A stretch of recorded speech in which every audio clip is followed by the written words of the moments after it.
চট্টগ্রামের কর্ণফুলী উপজেলার উত্তর জুলদা সরকারি প্রাথমিক বিদ্যালয়ের শ্রেণী কার্যক্রম পরিচালিত হচ্ছে একচালা জরাজীর্ণ বেড়ার একটি ঘরে।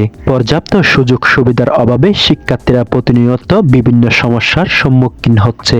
বাহন চলে এরকম কি ভয় লাগে, তারপরে এখানে আমরা খেলতে পারি না, সেই জন্য কষ্ট লাগে। তারপরে এখানে চারপাশে ভাঙ্গা, সেই জন্য কষ্ট হয়। এই পরিস্থিতি বিবেচনায় গত 2019 সালে ওয়ার্ল্ড ব্যাংকের অর্থায়নে 3 তলা বিশিষ্ট একটি ভবন নির্মাণের জন্য 4,73,61,300 টাকার বাজেট বরাদ্দ করা হয়। ভবন নির্মাণের দায়িত্ব পায় ওয়াহিদ কনস্ট্রাকশন এবং কাজ শেষ করারও সময় নির্ধারণ করা হয় 22 মাস। কাজ শুরুর পর প্রায় 5 বছর পেরিয়ে গেলেও প্রকল্পের মাত্র 20% কাজ সম্পন্ন হয়েছে। আমাদের এদিকে ভাঙ্গা, চারপাশে ভাঙ্গা, আর ওইদিকে খেলতে পারি না, কষ্ট হয়। তার দিকে ভেঙে পুকুরে পড়ে যাচ্ছে, এখানে হাঁটাচলা করতে কষ্ট হয়। এদিকে ওরা এখানে টেবিলটা এদিকে আনিলে ব্যথা হয়, আমরা ওইদিকে ভাঙিয়ে গেছে। সরজমিনে গিয়ে দেখা যায় নির্মাণের প্রথম শ্রেণীর ইট ব্যবহার করার কথা থাকলেও সেখানে ব্যবহার করা হচ্ছে নিম্নমানের 3য় শ্রেণীর ইট, এবং 2.5 সিলেকশনের বালি ব্যবহার করার কথা থাকলেও সেখানে তা ব্যবহার করা হচ্ছে না। এছাড়াও নির্মাণ সামগ্রী চুরি এবং বাজেট তছরূপের অভিযোগও উঠে এসেছে স্থানীয়দের কাছ থেকে। এরা খামখেয়ালি যারা স্কুলগুলো হয়নি, যারা কনকটার নিচে এরা খামখেয়ালি করেই তো হইতেছে না। নাইলে এগুলো অনেক আগে শেষ করার কথা ছিল। রয়েছে সত্যি কথা, লোকে দেখে লাগবে রয়েছে সাটা কাজ দিয়ে শুরিলে এই সাটার আবার সাইডে শুরেছে, ছটা চুরি গেছে না, সাইডে শুরেছে সাইডে শুরিলে সাটা শুরিলে বেটা করে কি করবো কাজ। বেরি চলো, শুধু বেরি চলো না, বেরি চলো। চুরি করলো স্কুলের দায়িত্ব যে আছে দুলারের কাছ থেকে নেবে, ঠিক আছে? এরকমই শুনছি। এখন দেওয়া হয়েছে ইয়ার করে কাজ ছিল। জানতে চাইলে অত্র স্কুলের প্রধান শিক্ষিকা বলেন, ওনাদের অবহেলা আর বেশি আছে। এইভাবে ছিটিয়ে রাখলে এমনি তো কে নিয়ে গেছে কে নেই এটা আমরা কি জানি। আমাকে গিয়ে বলে, চুরি হওয়ার পর গিয়ে বলবে যে আমাকে বলে সান্ত্বনা পেতে পারবেন, বুঝাতে পারবেন, কিন্তু আমি তো জানি না আপনার নাইট গেট আছে। তারপর মনে করো এভাবে তো ফেলে রাখলে নাকি আপনাদের মানুষ চুরি করে নিয়ে গেছে নাকি এলাকার মানুষ চুরি গেছে, এটা আমি জানি না। আমাকে বুঝাতে পারবেন, আমি শুনতে পারবো, এতটুকু কথা। এ বিষয়ে জানতে স্থানীয় সরকার প্রকৌশল অধিদপ্তর চট্টগ্রাম নির্বাহী প্রকৌশলী হাসান আলীর সঙ্গে যোগাযোগ করা হলে তিনি এ বিষয়ে সরাসরি মন্তব্য করতে অস্বীকৃতি জানায়। তবে তিনি বলেন, আমার দৃষ্টির অগোচরে যদি কিছু হয়ে থাকে তাহলে তার জন্য আমি দুঃখিত।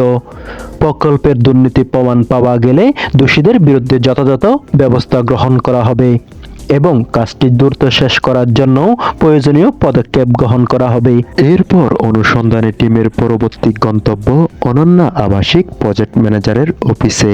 অনন্যা আবাসিক এলাকায় তার অফিসে গিয়ে তাকে না পাওয়া গেলেও মুঠোফোনে কথা বলা হয় তার সঙ্গে। তিনি সব অভিযোগ অস্বীকার করেন এবং জানান প্রকল্পের কাজ চলমান রয়েছে। আমার নাম হচ্ছে রঞ্জন, আমি ডেপুটি প্রজেক্ট ম্যানেজার। আমাদের না 1 নম্বর, অবশ্যই আমরা 1 নম্বর ইউজ করি। আমরা কিন্তু সরজমিনে গিয়ে এগুলো দেখলাম, এই জন্য আপনাকে প্রশ্নগুলো করা। না, সরজমিনে বলে আমাদের 1 নম্বর ইট আমরা ব্যবহার করি। এখন হয়তো বা আপনি একটা জিনিস হইতে পারে যে এখন ইটের সিজনটা একটু তো মানে এখন তো ইট পাওয়া যায় না ফ্রিজে, তো ওই যে বর্ষাকালে যে ইটগুলো হয় ইটের মধ্যে ময়লা টলা লাগতে পারে, সেরকম কিছু হইতে পারে, কিন্তু আমাদের ওই ইটগুলো 1 নম্বর। এই বিষয়ে জানতে চাইলে স্কুল পরিচালনা কমিটির সহসভাপতি বলেন, 2 বছরের ভিতর এরা এই বিল্ডিং বুঝে দেওয়ার কথা, কিন্তু এখনো পর্যন্ত আজকে 4টা বছর হয়ে গেছে। আমাদের এই স্কুলের কি অবস্থা দেখেন। এই স্কুল এখন বাচ্চা মানে গার্ডিয়ানরা বাচ্চা দিতে ভয় করতেছে, কারণ এখানে স্কুলের কোনো ঠিক নাই। এটা তো আমরাও তো বুঝতেছি না কেন দিচ্ছে না, এটা তো আমাদেরই প্রশ্ন। কেন হচ্ছে না? 2001 রাত্রে এখান থেকে রোড করছে গাড়িতে, বলতেছে যে আমরা অন্য সাইডে নিয়ে যাচ্ছি। অন্য সাইডে ওই রড যায় নাই, এটা এরা কোথায় বিক্রি করে দিচ্ছে। কারণ এটা ওয়াহিদের এরা ইঞ্জিনিয়ার এরাই আসে এখানে, এদের লোক নিয়ে আসে। এরা এখানে আমরা এলাকার 2-1 বার ধরছি, ভাই এখান থেকে রড নিয়ে না, আপনার রড নিয়ে যান কই, আমরা অন্য সাইডে নিয়ে যাই। কারণ এদের লোক এখানে তো কোথাও বাইরের লোক আসে তো লট নিয়ে যাবে না, কারণ এদের ইঞ্জিনিয়ার যারা এ দায়িত্বে আছে এরাই নিয়ে যায় এখানে আসিয়ে। আর ওয়াহিদ এ পর্যন্ত যা আসিল সব বাটপার, সব সিটিং শালার ফুতাই না। আমরা বিনা পয়সা অনেক কিছু দিছি তাদেরকে, অনেক সুযোগ সুবিধা দিছি। আমাদের জায়গা এই স্কুলটা মূলত আমরাই দিছি, আমাদের জায়গা, আমরাই দাতা। আমরা শুধু এই স্কুলটা হওয়ার জন্য অনেক কিছু তাদেরকে দিছি। বাটপাররা আমাদের সাথে শুধু বাটপারি করছে, আর কিছু না। স্থানীয়দের দাবি, অবিলম্বে তদন্ত করে প্রকল্পের কাজে জবাবদিহিতা নিশ্চিত করা হোক এবং ভবন নির্মাণের কাজ দ্রুত শেষ করা হোক, কারণ ভবন নির্মাণ সম্পন্ন না হওয়ার ফলে এলাকার শিক্ষার্থীদের শিক্ষার পরিবেশ বাধাগ্রস্ত হচ্ছে। দুর্নীতি, আত্মসাৎ সহ নানা চাঞ্চল্যকর তথ্য নিয়ে বিস্তারিত আসছে দ্বিতীয় পর্বে। সেই পর্যন্ত চট্টগ্রাম থেকে জাহিদুল ইসলাম।